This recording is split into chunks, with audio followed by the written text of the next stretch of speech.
سلامونه ستړي مشه وخت مو په خیر پام وکړئ د یاران ټي وي یوټیوب چینل څخه دوه تازه او مهمو خبرونو ته په پیل کې هم د څو مهمو خبرونو سره ټکي د نوښتونو او غوره ابتکاراتو ملي نندارتون ځوانانو په خپلو ابتکاراتو جوړ شوي توکي نندارې ته وړاندې کړل او وروستی خبر دا چې په خیبر پښتونخوا کې د وسلوالو او امنیتي ځواکونو ترمنځ نښتو کې 15 پاکستاني سرتیرو ته مرګ ژوبله واوښته اوس هم بشپړ خبرونه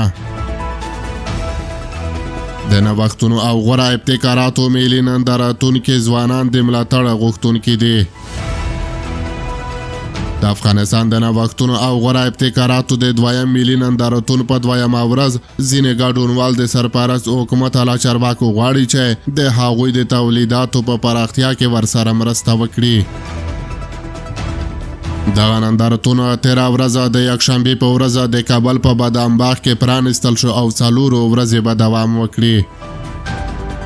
حسیب الله چې د ځینو نورو ځوانانو په همکارۍ له کمو امکاناتو سره د شپږو میاشتو په موده کې یو پوځي موټر جوړ کړی او نندارې ته یې وړاندې کړی رسنیو ته وایي کله چې اسرائیل پر فلسطین برید وکړ دا چې مسلمان هیواد دی او غواړي چې اسلام له منځه یوسي د انګېزه د دې لامل شوه او ځان سره مې وویل کولی شو داسې څیز جوړ کړو او د فلسطین له خلکو ملاتړ وکړو بل ګډونوال ضیاء الحق هم څرګندوي زه د خوشحالۍ احساس کوم چې دا ډول یوه وسیله مې جوړه کړې چې انشاءالله په راتلونکي کې کولی شو له خپل هیواد څخه دفاع وکړي یو شمېر نور ګډونوال نندارې ته د خپلو تولیداتو پر وړاندې کېدو خوښ دي ګډونوال نقیب الله په دې هکله وایي کولی شو خپل لاس وړاندې کړو او اوبه واخلو یا خپل لاس ومینځو دا سیستم د لیبراتوارونو او روغتیایي مرکزونو لپاره دی او موږ دا سیستم د کرونا په وخت کې په پام کې نیولی دی د نندارتون د جوړولو مسؤلان چې دغه نندارتون موخه د هیواد د ځوانانو نوښتونو ته وده ورکول یادوي دغه نندارتون ته د ورغلیو کسانو له شمېر خوښ دي او له کورنیو او بهرنیو همکارو بنسټونو غواړي چې له دا ډول ځوانانو ملاتړ وکړي د تخنیکي او مسلکي زده کړې ادارې د څېړنې او نوښتونو رئیس سید محسن سادات وایي د تېرې ورځې پرتله زموږ لیدونکو په ځلونو ډېر و تر اوسه څه باندې 2000 نندارچیان مو ثبت کړي او هیله لرو چې راتلونکې ورځې لا دې ډېر وي موږ هیله لرو چې د دغه نندارتون په پای کې ښې لاسته راوړنې ولرو